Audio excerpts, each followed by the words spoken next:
Soyez les bienvenus dans cette nouvelle édition du QG News. Au sommaire de l'actualité, l'effervescence monte au Libéria à quelques heures de la tenue des élections générales de ce 10 octobre.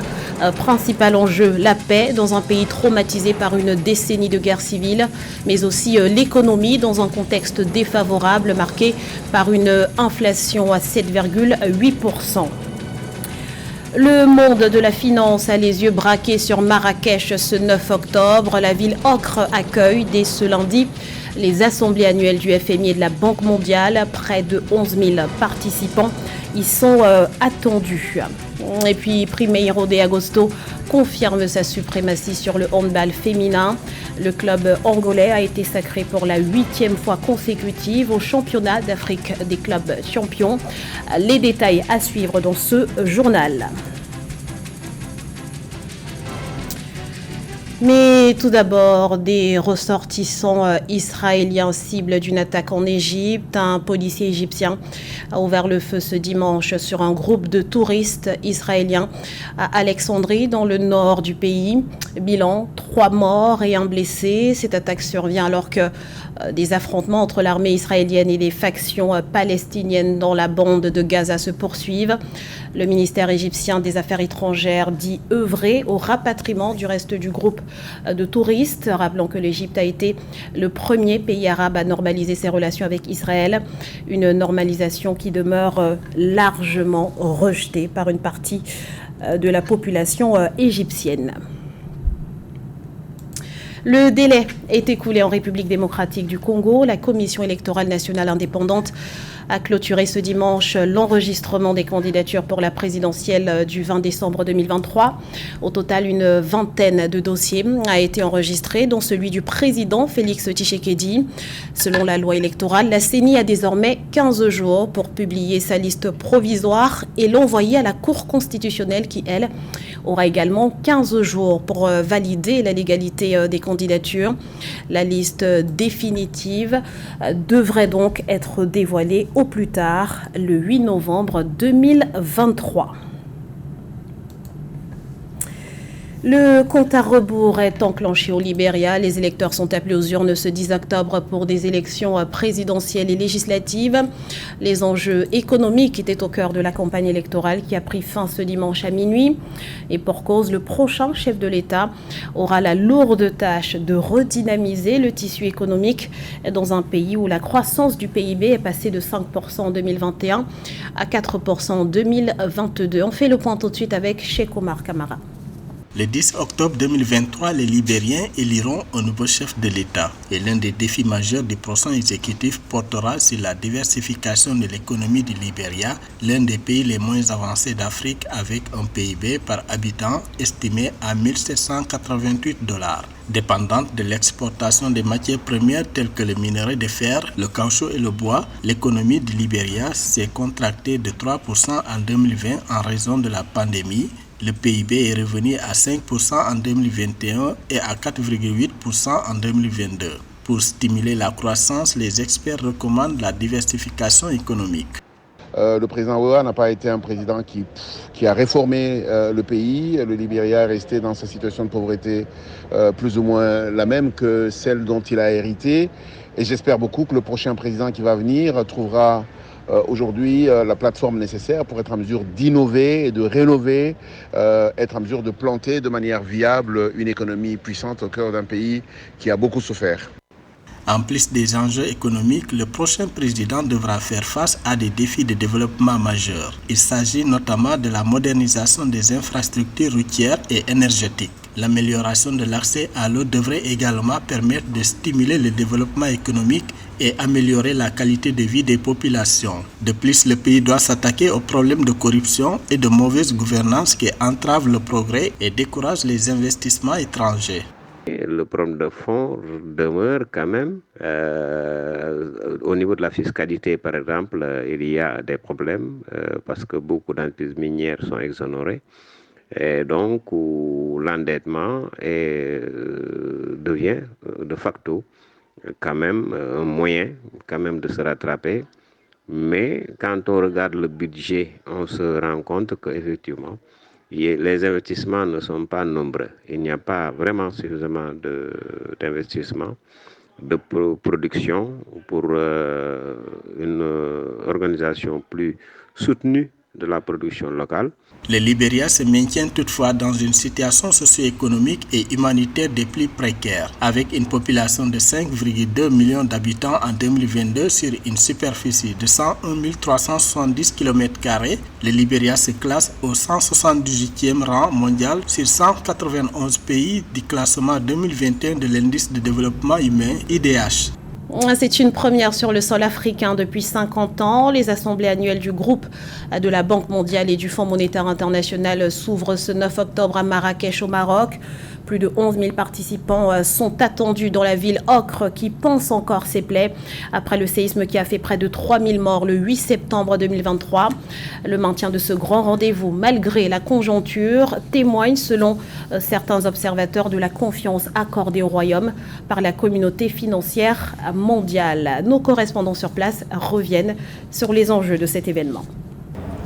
Un mois après le séisme qui a frappé le Maroc et qui a fait près de 3 000 morts et plus de 5 000 blessés, selon les chiffres officiels, Marrakech, ville située à quelques centaines de kilomètres de l'épicentre de ce séisme, reprend des couleurs. La ville ocre accueille du 9 au 15 octobre 2023 les assemblées annuelles du groupe de la Banque mondiale et du Fonds monétaire international. Ainsi, 14 000 participants des 4 coins du monde, dont environ 4 500 représentants des 189 délégations officielles conduites par les ministres des Finances et les gouverneurs de banques centrales, débattront pendant une semaine des enjeux économiques mondiaux, des défis du développement et des politiques de financement dans un contexte de ralentissement exacerbé par une montée des tensions géopolitiques. Il s'agit notamment de la coopération fiscale internationale, du système commercial mondial, du rôle des banques multilatérales de développement dans le financement des objectifs de développement durable. Ici, à Marrakech, où les différentes délégations font progressivement leur arrivée, les autorités marocaines précisent que la tenue des assemblées annuelles des institutions de Bretton Woods dans ce pays africain dirigé par le roi Mohamed VI, 50 ans après le Kenya, traduit de la confiance accordée par les institutions financières internationales au Royaume du Maroc en particulier et à l'Afrique en général. Marcel Kouassi, Cédric Diossou, depuis Marrakech au Maroc. Elle fait partie des causes qui progressent, mais pas suffisamment rapidement. L'entrepreneuriat féminin se heurte encore à de nombreux défis sur le continent. Et c'est pour tenter d'y faire face qu'un salon international de l'entrepreneuriat féminin s'est tenu du 3 au 7 octobre à Douala, au Cameroun. Un événement qui a connu la participation de délégations venues des 11 pays membres de la communauté économique des États d'Afrique centrale et de la diaspora. Plus de détails dans ce sujet de Narcisse Oum. Le continent africain connaît ces dernières années une expansion du nombre de femmes dans l'entrepreneuriat avec un taux de participation estimé à 27% selon les données de l'Organisation internationale du travail. Pour inciter davantage les femmes à s'investir dans l'entrepreneuriat, le Salon international de l'entrepreneuriat féminin s'est tenu du 3 au 7 octobre 2023 à Douala au Cameroun sous le thème « Les femmes entrepreneurs africaines face aux enjeux de l'industrialisation dans le cadre de la zone de libre-échange continentale africaine et de la relance économique post-Covid-19 ». On cherche vraiment qu'il y ait une grande intégration économique et une grande circulation des biens et des personnes et de leurs fonds dans l'Afrique centrale qui est un très grand marché de plus de 270 millions de consommateurs et les femmes sont la première force à cela. Le salon honore sa sous-région, l'Afrique centrale, car à travers cette initiative de portée régionale, voire même internationale, un espace est en train de se créer dédié à la célébration des accomplissements de la femme entrepreneur dont on connaît qu'une majorité évolue en milieu rural. Durant 5 jours, les participants ont échangé sur les stratégies à mettre en œuvre pour les PME camerounaises de tirer le meilleur parti des zones de libre-échange africaines continentales. Un marché de 1,3 milliard de personnes avec un PIB combiné de 3,4 millions de dollars qui garantit la suspension des droits de douane pour la plupart des biens et services entre les pays participants. Dans le cadre du SAEF, il s'agira de donner la possibilité aux femmes entrepreneurs de s'approprier les défis et opportunités de la zone de libre-échange continentale africaine. Ce sera aussi l'opportunité de mettre à la disposition des entités économiques les outils en vue de l'optimisation des chaînes de valeur régionales aux fins de mutualiser leurs efforts et de réaliser ainsi des économies d'échelle. En rappel, l'événement de cette première édition est organisé par l'association Lady Business Forum avec pour objectif, selon la commissaire du salon, Élisée Ndemeni, de permettre entre autres femmes entrepreneurs d'être autonomes dans leurs activités. Dans l'actualité sportive, Primeiro de Agosto règne en maître sur le handball féminin. Le club angolais a été sacré pour la 8e fois consécutive au 44e championnat d'Afrique des clubs champions à Brazzaville. Une victoire obtenue au détriment du Petro de Luanda qui s'est incliné en finale sur le score de 28-26. Les temps forts dans ce reportage de Deva Panzo, notre correspondant au Congo. Le Primeiro de Agosto a remporté son 8e sacre consécutif pour confirmer sa domination sur le handball féminin sur le continent. Face à un adversaire bien connu, le Petro de Luanda, les Rouges et Noirs ont dominé la rencontre de bout en bout pour s'imposer par un score étriqué de 28-26 en finale dames des 44e championnats d'Afrique des clubs champions de handball. Dès le départ, le championnat, ce n'était pas du tout facile. Il y a eu l'adaptation par rapport à la chaleur et tout. Vous avez vu les inconvénients aussi. Et à part ça, on a tout donné, on n'a rien lâché. Il y a eu des matchs qui étaient très très compliqués pour nous, on n'a rien lâché. Je dirais merci beaucoup à l'organisation aussi des Brazzaville. Elles ont été au top. Et merci à toute mon équipe. Et je suis très contente pour la 8e consécutive de notre prestation. 1 heure avant la finale 100% angolaise, le club égyptien Al-Ahly a dominé la jeunesse sportive de Kinshasa en finale homme par une large différence de 37-23. Cette victoire, la 6e, permet à Al-Ahly de régner de nouveau sur le handball masculin après une période de disette dont le dernier sacre remonte à 2016. Voilà, tout à fait normal, je suis tellement dans la joie. J'ai déjà gagné 7 trophées avant.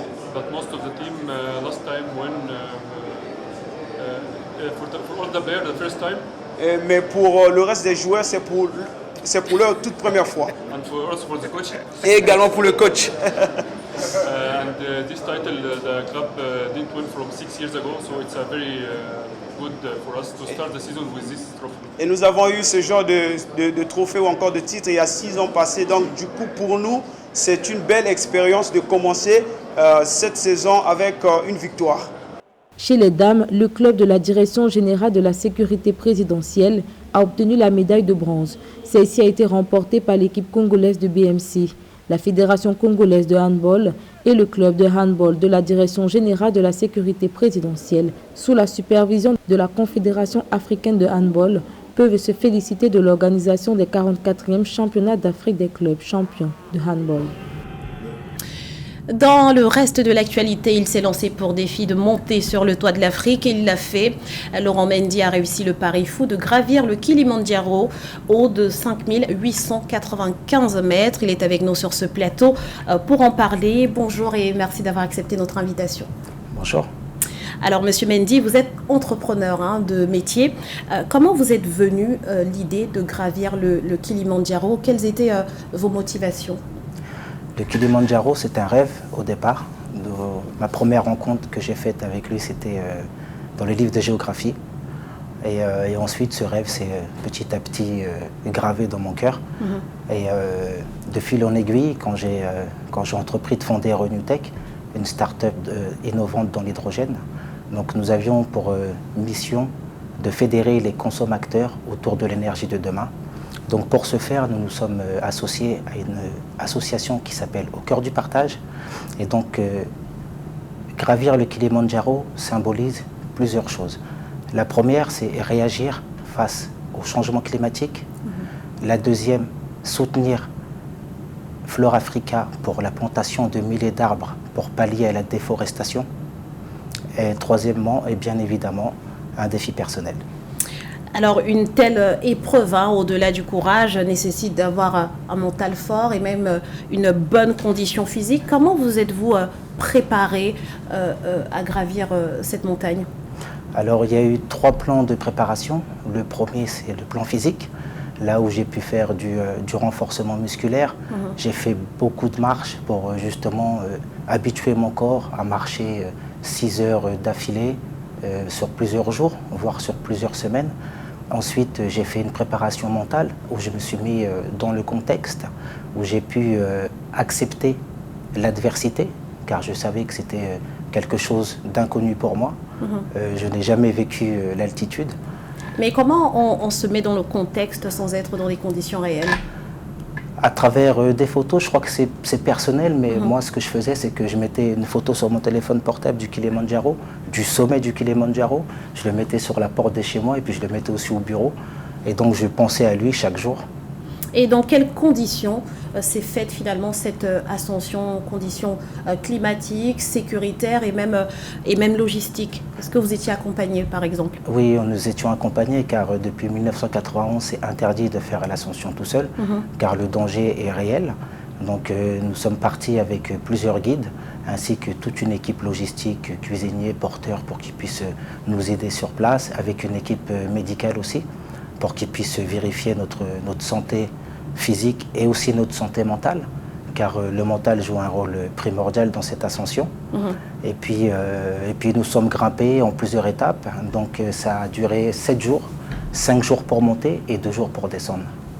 Après coup, diriez-vous que votre objectif a été atteint? Est-ce que vous avez réussi à vous faire entendre, du moins, est-ce que vous avez ce sentiment? Oui, disons que déjà d'une première, je suis très fier de ce que j'ai accompli parce que j'ai dû me surpasser, aller au-delà de mes limites. Deuxièmement, j'ai atteint le sommet pour plusieurs raisons. La première, c'est atteindre un sommet, c'est symbolique car on arrive tout en haut et puis c'est la terre de nos ancêtres.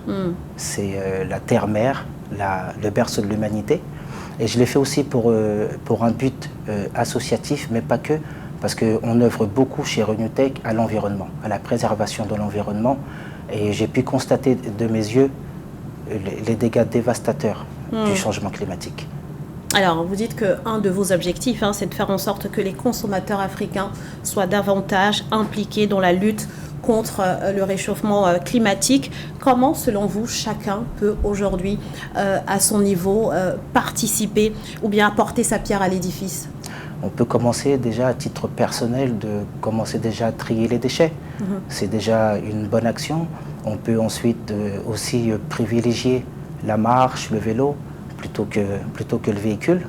Et il y a plein de petites actions comme ça au quotidien qui font que à plusieurs personnes, on peut vraiment porter notre pierre à l'édifice.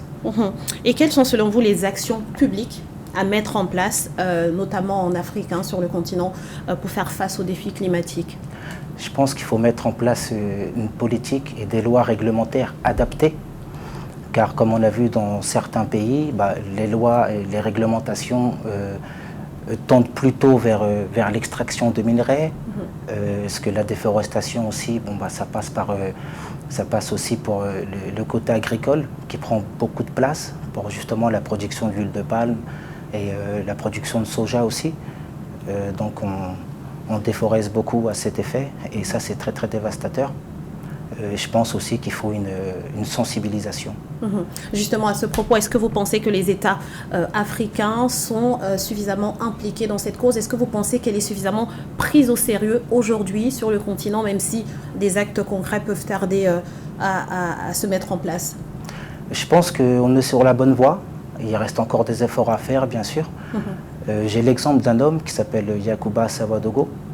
C'est l'homme qui fait reculer le désert. Donc il a pu, en 30 ans de carrière, construire 40 hectares de forêt. Et c'est des actes comme ça dont on a besoin pour justement éveiller les consciences. Alors, à l'issue de votre ascension extraordinaire, vous avez lancé une levée de fonds qui vous a permis de récolter des fonds. À peu près 2 millions d'euros, c'est bien cela? C'est ça, environ 2,5 millions d'euros. Donc, nous avons... À quoi seront dédiés justement ces fonds? Alors en fait, c'est Renutech. Renutech, c'est une start-up innovante qui œuvre pour la transition énergétique et écologique.